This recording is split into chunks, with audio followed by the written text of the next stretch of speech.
Fandemic, where we thoroughly analyze various types of independent or fan-made media. I'm your host, Indie Fan. And today, let's talk about an unmade Godzilla character called the Gryphon.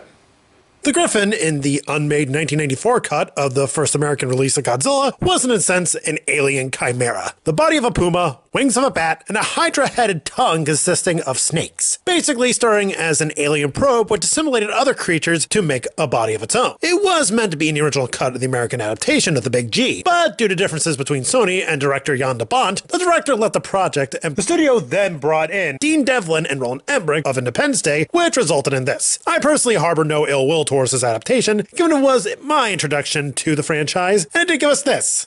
Then, decades later, animator Terrell Christie would later bring the Gryphon to life in a found-footage Godzilla fan film, co-starring not just Godzilla, but Zilla from the Emmerich adaptation.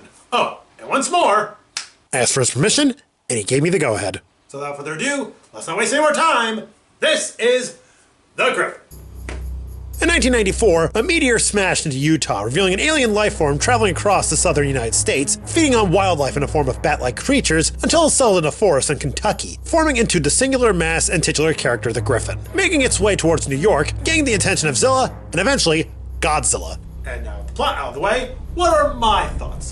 The film does a surprising take on using Monster vs. Godzilla instead of the Stan Winston one. The short has an amazing found footage feel to it, which makes it creepy in a good way. And on a small note, and I know this isn't much, but still feels that it deserves praise, it's historically accurate. I know it isn't much, but it's great attention to detail. Although some angles are confusing to me, kind of like this Army Jeep one. I know it's not meant to be a GoPro camera, given they didn't exist yet. I just can't tell what's happening there. Full analysis is an A+.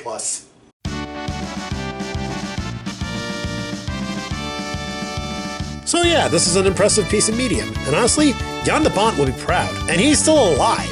If you have a chance to watch it, it's on YouTube. Link in the description down below.